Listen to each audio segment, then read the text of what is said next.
Hey friends, எல்லாரும் எப்படி இருக்கீங்க? ரீசெண்டா நம்ம சேனலோட குவாலிட்டி இம்ப்ரூவ் ஆனதை நிறைய பேர் நோட்டீஸ் பண்ணி கமெண்ட்ஸ்ல சொல்றீங்க.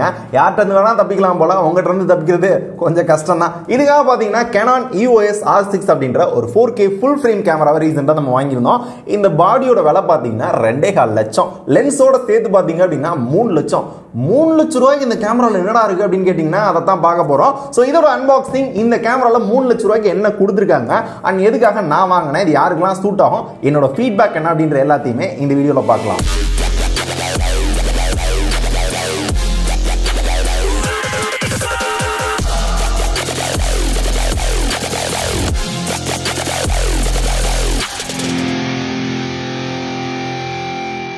ஓகே, இதோட அன்பாக்சிங் பார்க்கறதுக்கு முன்னாடி உங்க எல்லாத்துக்கும் ஒரு விஷயம் கேட்கணும்னு நினைச்சிட்டு இருந்தேன். இந்த போட்டோகிராஃபி சம்பந்தமா ஒரு எக்ஸ்பர்ட்டை கூப்பிட்டு பேசிக்ல ஸ்டார்ட் பண்ணி ப்ரோ லெவல் வரையும் ஒரு கேமராவை எப்படி யூஸ் பண்றது, உள்ள என்னென்ன விஷயங்கள் இருக்கு அப்படின்ற எல்லாத்தையுமே ஒரு தனி சீரியஸ் ஆரம்பிக்கலாமா அப்படின்றத கமெண்ட்ஸ்ல சொல்லுங்க. நிறைய பேர் லைக் பண்ணீங்க அப்படின்னா நிறைய பேர் கேட்கறீங்க அப்படின்றத நானும் தெரிஞ்சுக்கிறேன். ஏன்னா அந்த லாக்டவுன்ல சும்மா வெட்டியா பொழுதுபோக்குறதுக்கு இந்த மாதிரி ஒரு விஷயம் நீங்க கத்துக்கலாம். அது எத்தனை பேருக்கு வேணும்னு சொல்லுங்க. நிறைய பேர் கேட்டீங்க அப்படின்னா கண்டிப்பா அது சீக்கிரமே வரும். ஓகே, இப்போ நம்ம மேட்டருக்குள்ள வந்தோம் அப்படின்னா நான் வந்து வெறும் பாடி மட்டும் தான் வாங்கினேன். இந்த லென்ஸ் பாத்தீங்க அப்படின்னா EOS R இப்போ ஷூட் பண்ணிட்டு இருக்கேன்ல அதோட லென்ஸ் தான். ஏன் பாடி மட்டும் வாங்கினேன் அப்படின்னா ஆல்ரெடி எங்க லென்ஸ் இருக்கு, கிட் லென்ஸ் இருக்கு, 50mm இருக்கு, 35mm இருக்கு. சோ இதான் பாக்ஸ். முன்னாடி வந்து R சீரிஸ் அப்படின்றதால R அப்படின்னு போட்டிருக்காங்க.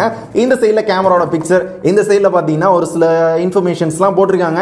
அதெல்லாம் எப்படியும் படிக்க போறது இல்ல. இப்போ வந்து பாக்ஸ் ஓபன் பண்ணனும் பாத்தீங்க அப்படின்னா யூசர் மேனுவல், பெரிய யூசர் மேனுவல் கொடுத்திருக்காங்க. இந்த கேமரால உங்களால கிளவுட் ஸ்டோரேஜ்ல டைரக்டா அப்லோட் பண்ண முடியும் வைஃபை மூலமா. அதை எப்படி பண்றது அப்படின்றதுக்கான ஒரு சின்ன ஷீட் கொடுத்திருக்காங்க. வாரண்டி கார்டு இருக்கு. அதுக்கப்புறம் இந்த சார்ஜரை கனெக்ட் பண்றதுக்கான அந்த வயர் சார்ஜர் இருக்கு. அண்ட் இந்த கேமராக்கான ஸ்ட்ராப் EOS R6, இந்த ஸ்ட்ராப் நான் யூஸ் பண்றதுல. அதுக்கப்புறம் கேமராக்கான பேட்டரி இருக்கு. இந்த பேட்டரி பாத்தீங்க அப்படின்னா கொஞ்சம் கெபாசிட்டி அதிகமா இருக்கு, பேட்டரி லைஃப் இன்னும் பெட்டரா இருக்கும் அப்படின்னாங்க. டெஸ்ட் பண்ணி பார்க்கலாம். அடுத்து கடைசியா பாத்தீங்கன்னா Canon EOS R6 கேமரா கொடுத்திருக்காங்க. So this is the camera. கையில ஹோல்ட் பண்றதுக்கும் வேற லெவல், நல்ல கிரிப்பா இருக்கு. சரி, எதுக்காக இந்த கேமரா நான் வாங்கினேன், ஏன் இந்த கேமரா சூஸ் பண்ணேன் அப்படின்னு கேக்குற எல்லாத்துக்குமே ஆல்ரெடி எங்கிட்ட 2 கேமரா இருக்கு. 2 பேரா மாமி? EOS R and Sony A7 R3 2 கேமராவுமே வேற லெவல் தான். ஆனா எங்கிட்ட நிறைய சேனல்ஸ் இருக்கு, நிறைய பேருக்கு தெரிஞ்சிருக்கும். கேமரா அவைலபிலிட்டி அப்படின்னு பாத்தீங்கன்னா ஒரு நேரம் இருக்கவே இருக்காது. இங்க நான் ஒரே பிஸி இருந்துச்சு அப்படின்னா அந்த 2 கேமராவும் ஃப்ரீயாவே இருக்கும். சரி, ஃபுல் ஃப்ரேமா இருக்கு அண்ட் நிறைய ஃபீச்சர்ஸ் கொடுத்திருக்காங்க. ரீசனபிள் பிரைஸ்க்கு ரீசெண்டா லான்ச் பண்ணிருக்காங்க. ட்ரை பண்ணலாம் அப்படின்னா இந்த கேமரா ஆபீஸ்ல வாங்கிருக்காங்க. சோ இதுல இப்ப இந்த 2.5 லட்சத்துக்கு என்னென்ன ஃபீச்சர்ஸ் கொடுத்திருக்காங்க அப்படின்றத பார்க்கலாமா? ஃபர்ஸ்ட் கேமராவோட லுக் பார்த்தோம் அப்படின்னா EOS R மாதிரியே இருக்கும். EOS Rல ஒரு சில பட்டன், ஒரு சில ஃபங்க்ஷன்ஸ் அதை மட்டும் மாத்தினா அப்படி இருக்கும். அந்த மாதிரி தான் டிசைன் இருக்கும். EOS R6 அப்படின்றத இங்க மென்ஷன் பண்ணிருப்பாங்க. போர்ட்ஸ் அப்படின்னு பார்த்தோம் அப்படின்னா இந்த சைடு பாத்தீங்க அப்படின்னா மைக்கும் போட்டுக்கலாம், ஹெட்போனும் போட்டுக்க முடியும். சோ எக்ஸ்டர்னல் மைக் இருக்கு அப்படின்னா அதை யூஸ் பண்ணிக்க முடியும். அது கீழ பாத்தீங்க அப்படின்னா இந்த கனெக்டர்ஸ்லாம் யூஸ் பண்ணுவாங்கல அதுக்கான ஒரு போர்ட். அப்புறம் இதுக்கு பக்கத்துலயே பார்த்தோம்னா ஒரு குட்டி HDMI port, type C port கொடுத்திருக்காங்க. சோ டேட்டா ட்ரான்ஸ்ஃபர் பண்றதுக்கு இது எல்லாத்துக்குமே வந்து இது யூஸ்ஃபுல்லா இருக்கும். சோ இந்த கேமரால பார்த்தோம் அப்படின்னா 20.1 megapixel full frame CMOS sensor use பண்ணிருக்காங்க. இதுல அதிகபட்சமா பாத்தீங்க அப்படின்னா 4K 60 fps ல HDR 10 பிட்ல C-Log வீடியோ ஷூட் பண்ண முடியும். இதனால போஸ்ட் ப்ரொடெக்ஷன்ல எடிட்டிங்லாம் பாத்தீங்க அப்படின்னா வேற லெவலா உங்களால வந்து எடிட் பண்ணிக்க முடியும். ஆனா இங்க 4K ல வீடியோ எடுக்கிறப்ப செம்ம கடுப்பேத்துற மாதிரி ஒரு விஷயம் நடக்குது. அது என்னன்றதை நான் கடைசியில சொல்றேன். அடுத்து இந்த கேமரால என்ன சூப்பரா கொடுத்திருக்காங்க அப்படின்னு பாக்குறதுக்கு முன்னாடி நீங்க ஒண்ணு பண்ணணும். நம்ம சேனல்ல சப்ஸ்கிரைப் பண்ணாதவங்க பண்ணிக்கோங்க. பண்ணவங்க பக்கத்துல ஒரு பெல் ஐகான் இருக்கும், அதை பிரஸ் பண்ணி ஆல் அப்படின்னு கொடுத்துக்கோங்க. சரியா நோட்டிபிகேஷன் போக மாட்டேது.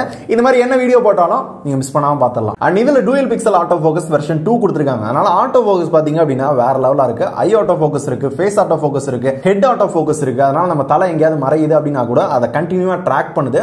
அண்ட் அனிமல் ஆட்டோ ஃபோக்கஸ் இருக்கு, அதுவும் செம்மையா இருக்கு. ஓவரால் ஆட்டோ ஃபோக்கஸிங் பாத்தீங்கன்னா வேற லெவல். இந்த ஆட்டோ ஃபோக்கஸோட சேர்ந்து ஒரு செகண்டுக்கு 20 போட்டோ வரை எடுத்துக்க முடியும். 24 போட்டோ சேர்ந்து நம்ம கண்ணுக்கு தெரியறது தான் 1 செகண்ட் வீடியோ அப்படின்னு சொல்லுவாங்க. அதை ப்ராசஸ் பண்ணி தான் நம்ம வீடியோ அப்படின்னு பார்ப்போம். ஆனா இங்க 20 போட்டோ 1 செகண்ட் எடுக்க முடியும். எக்ஸ்ட்ரா ஒரு 4 போட்டோ சேர்த்தாங்க அப்படின்னா 1 செகண்ட் வீடியோவே வந்து கன்வெர்ட் பண்ணிக்க முடியும். வேற லெவல். அண்ட் முக்கியமான ஸ்டெபிலைசேஷன் பக்காவா இருக்கு. அதனால அந்த கையில வச்சு வீடியோ எடுத்தாலே ஒரு ஸ்மூத்தான ஃபீல் கிடைக்குது. நம்ம அவுட்டோர்லாம் ஷூட் பண்றோம் அப்படின்னா எல்லா இடங்களுக்கும் ட்ரைபாட்லாம் தூக்கிட்டு தெரிய முடியாது. அந்த மாதிரி நேரங்களில் பாத்தீங்க அப்படின்னா அந்த ஸ்டெபிலிட்டி ரொம்ப சூப்பரா இருக்கு. எனக்கு ரொம்ப பிடிச்சிருக்கு. அண்ட் இந்த கேமரா சூஸ் பண்ணதுக்கு இன்னொரு காரணம் பாத்தீங்க அப்படின்னா லோ லைட் பர்ஃபார்மன்ஸ் இன்னுமே பெட்டரா இருக்கும் அப்படின்னு கேள்விப்பட்டோம். ஏன்னா லோ லைட்ல EV -6.5 வரையும் போகும். ISO பாத்தீங்கன்னா 1,02,400 வரையும் போகும். இதுலயும் ட்ராக்கிங் இருக்கு. சோ லோ லைட்லயும் பக்கவான ட்ராக்கிங்கோட இன்னும் கொஞ்சம் பெட்டரான இமேஜஸ் லோ லைட்ல எடுக்க முடியுது அப்படின்றதுனால தான் இந்த கேமரா சூஸ் பண்ணோம். அடுத்து எங்களுக்கு ரொம்ப தேவைப்படுற ஒரு விஷயம் பாத்தீங்க அப்படின்னா இந்த கேமரால இருக்கு. நாங்க யூஸ் பண்ற EOS Rல ஒரே ஒரு கார்டு தான் போட முடியும். இங்க 2 கார்டு போடலாம். 2 கார்டுலயுமே நிறைய ஃபீச்சர் கொடுத்திருக்காங்க. லைக் ஒரு கார்டுல வந்து வீடியோ, ஒரு கார்டுல போட்டோ எடுத்துக்க முடியும். இல்ல ஒரு கார்டு முடிஞ்சதுக்கு அப்புறம் ஆட்டோமேட்டிக்கா இன்னொரு கார்டுக்கு வந்து சுவிட்ச் ஆகிற மாதிரி பண்ணிக்க முடியும். ஒரு கார்டுல வந்து JPEG, இன்னொரு கார்டுல RAW அந்த மாதிரி எடுக்கலாம். இந்த மாதிரி விஷயங்கள்லாம் பாத்தீங்க அப்படின்னா எங்களுக்கு மட்டும் இல்லாம இந்த வெட்டிங் போட்டோகிராஃபர்க்குலாம் ரொம்ப யூஸ்ஃபுல்லா இருக்கும். இந்த 4K வீடியோஸும் பாத்தீங்க அப்படின்னா செம்ம கிளாரிட்டியா இருக்குங்க, வேற லெவலா இருக்கும். ஏன் அப்படின்னா இது ஓவர் சாம்பிளிங் அப்படின்ற ஒரு டெக்னாலஜி யூஸ் பண்ணி எடுக்கிறாங்க. 5.1K ஷூட் பண்ணி அதை ஓவர் சாம்பிளிங் பண்ணி 4Kக்கு நம்மளுக்கு கம்ப்ரஸ் பண்ணி கொடுக்கும். இதனால பாத்தீங்கன்னா அந்த கிளாரிட்டி இன்னுமே பெட்டரா இருக்கு. சோ பார்க்கவும் செம்மையா இருக்கு. அடுத்து இந்த கேமரால எனக்கு ரொம்ப பிடிச்ச விஷயம் பாத்தீங்க அப்படின்னா இந்த வியூ ஃபைண்டர் வந்து வேற லெவலா இருக்குங்க. நம்ம டிஸ்பிளேல என்ன பாக்குறோமோ அது அப்படியே எக்ஸாக்ட்லி இங்க தெரியுது. EOS R கம்பேர் பண்றப்ப இன்னொரு பெட்டரான கிளாரிட்டி இருக்க மாதிரி தோணுது.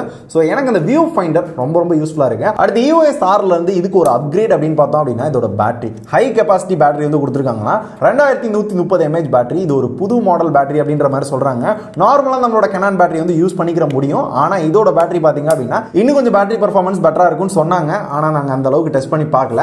அண்ட் கடைசியா பாத்தீங்கன்னா கனெக்டிவிட்டி வைஃபை கொடுத்துருக்காங்க. இந்த வைஃபை யூஸ் பண்ணி நம்ம இன்டர்நெட்டோட கனெக்ட் பண்ணிட்டோம் அப்படின்னா கிளவுட் ஸ்டோரேஜ்ல நம்ம எடுக்கிற போட்டோ எல்லாத்தையுமே நம்மளால வந்து அப்லோட் பண்ணிக்க முடியும். ஒரு லிமிடெட் டைம் இருக்கு, ஐ திங்க் ஒரு மாசம் நினைக்கிறேன். அதுக்கப்புறம் ஒரு 10 GB என்னமோ யூஸ் பண்ணிக்கலாம்னு நினைக்கிறேன். நான் அதிகமா அதை யூஸ் பண்றதில்ல.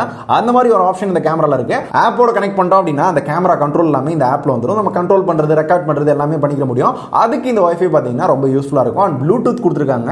இதை யூஸ் பண்ணி ரிமோட், ஒரு சில ஆக்சசரிஸ், கிம்பிள்லாம் யூஸ் பண்றப்ப பாத்தீங்க அப்படின்னா யூஸ் பண்ணிக்கலாம். சோ இதோட கனெக்டிவிட்டின்னு பாத்தீங்கன்னா அவ்வளவுதான். சோ இது எல்லாமே தான் இந்த கேமரால இருக்க ஹைலைட்டான ஃபீச்சர்ஸ். ஒரு சிலர் நான் மிஸ் பண்ணிருக்கலாம், ஏன்னா நான் இதுல எக்ஸ்பர்ட் கிடையாது. எக்ஸ்பர்ட் அப்படின்னு பாத்தீங்கன்னா சந்துரு பாரதி இருக்காரு, V2K போட்டோகிராஃபி இருக்காரு, KLR குரு இருக்காரு, ஜெஸ் கார்த்திக் அப்படின்னு ஒருத்தர் இருக்காரு. இவங்க எல்லாம் பாத்தீங்க அப்படின்னா தமிழ்ல கேமரா ரிவ்யூலாம் வேற லெவலா பண்ணிட்டு இருக்காங்க. நம்மளுக்கு அந்த அளவுக்கு கரெக்டா தெரியலங்க. எல்லாமே தெரியலாம் நான் சொல்ல மாட்டேன். நான் தெரிஞ்சுக்கிறதுக்கு ட்ரை பண்ணிட்டு இருக்கேன். சோ ரிவ்யூ பாத்தீங்க அப்படின்னா நானே பார்த்துட்டு தான் வாங்கினேன். எங்களோட தேவைக்கு இது எல்லாமே இந்த ஹைலைட்டான ஃபீச்சர்ஸை பேஸ் பண்ணி தேவை இருக்கு வாங்கலாம் அப்படின்னு ஃபிக்ஸ் பண்ணி வாங்கினாங்க. அதனால தான் ஸ்டார்டிங்லேயே பாத்தீங்க அப்படின்னா எந்த இடத்துலயுமே ரிவ்யூன்னு சொல்லியிருக்க மாட்டேன். என்னோட ஒப்பீனியன் அப்படின்னு நான் சொல்லியிருப்பேன், தவிர ரிவ்யூ பண்ற அளவுக்குலாம் கிடையாதுங்க. நான் ஒத்துக்குறேன். ஸோ என்னோட ஃபீட்பேக் அப்படின்னு பார்த்தீங்கன்னா நான் யூஸ் பண்ண வர 4Kக்காக தான் ஆசைப்பட்டு வாங்கினோம். இதில் ஒரு பெரிய பிரச்சனை இருக்கு. 4Kல வீடியோ ஷூட் பண்ணலாம், வேற லெவல் தான். ஆனால் செம்மையாக ஹீட் ஆகுது. ஒரு அரை மணி நேரம் வீடியோ எடுக்கிறோம் அப்படின்னா 20 நிமிஷம் கூல் டவுன் பண்ணணும். அதுக்கப்புறம் ஒரு 10 நிமிஷம் ஷூட் பண்ணிக்கலாம். அதுக்கடுத்து 20 நிமிஷம் கூல் டவுன் பண்ணால் தான் 5 நிமிஷம் நல்லா எடுக்க முடியும். அந்த மாதிரி ஹீட்டிங் பிரச்சனை வேற லெவலா இருக்கு. சோ கண்டினியூவா உங்களால 4Kல ஷூட் பண்ண முடியாது. இது எத்தனை பேர் மென்ஷன் பண்றாங்க அப்படின்னு தெரியல. மிச்சபடி பிரச்சனை அப்படின்னு சொல்றதுக்குலாம் பெருசா எதுவுமே இல்ல. நான் யூஸ் பண்ண வர அந்த 4Kக்காக தான் வாங்கினேன். அதுவே புஷா போச்சு அப்படின்றப்ப தான் கொஞ்சம் கவலையா இருக்கு. பரவாயில்ல, மிச்சபடி எல்லாமே வேற லெவலா இருக்கு. அதுக்கு ஒர்த்துன்ற மாதிரி தான் எனக்கு தோணுது. அவர் நிறைய பேருக்கு இந்த விஷயம் தோணும். 2 லட்சம் ரூபாய் கேமரா வாங்கினா தான் யூடியூப்ல வீடியோ போட முடியுமா, அப்பதான் வியூஸ்லாம் வருமானு கேட்டீங்கன்னா சத்தியமா கிடையாது. 2 லட்சம் ரூபாய்க்கு நான் காசு போட்டு இந்த கேமரா வாங்குவேனான்னு கேட்டீங்கன்னா கண்டிப்பா கிடையாது. எங்க கம்பெனில எல்லா சேனலும் யூஸ் பண்றதுக்கு காமனா வாங்கியிருக்காங்க. அதை நானும் எடுத்து யூஸ் பண்றேன். அதை அன்பாக்சிங் பண்ணிட்டு உங்களுக்கும் சில விஷயங்கள் சொல்லலாம் அப்படின்றதுக்காக தான் காட்டுறேனே தவிர நான் பர்சனலா இந்த கேமரா வாங்கல அண்ட் வாங்கவும் மாட்டேன். என்ன பொறுத்தவரை ஆல்வேஸ் எல்லாரும் எதுக்காக வருவாங்க அப்படின்னா கண்டென்ட். சோ உங்களோட கண்டென்ட்ல ஃபோக்கஸ் பண்ணுங்க. ஒரு யூடியூப் சேனல் வச்சிருக்கீங்க, 2 லட்சம் ரூபாய் கேமரா வாங்கணும் அவசியமே கிடையாது. கையில ஒரு போன் இருந்தாலே போதும். இதை வச்சு உங்களோட கண்டென்ட் பெஸ்டா கொடுத்து கண்டிப்பா முன்னேற முடியும். இந்த 2 லட்சம் ரூபாய் கேமரா அப்படின்றதெல்லாம் அந்த அளவுக்கு இல்ல. இது எல்லாமே எக்ஸ்டர்னல் சோர்ஸ். இதெல்லாம் இருந்தா இன்னும் பெட்டரா இருக்கும் அப்படின்றத தவிர அது முக்கியம் கிடையாது. கண்டென்ட் தான் எப்பயுமே மெயின். சோ இது ஒரு ரிவ்யூ பாத்தீங்க அப்படின்னா யாராவது எக்ஸ்பர்ட்ட கொடுத்து யூஸ் பண்ண விட்டுட்டு அவங்ககிட்ட இருந்து ரிவ்யூ வேணா நான் கேட்டு சொல்றேன். இதுக்கான ரிவ்யூ வேணுமான்னு கேளுங்க.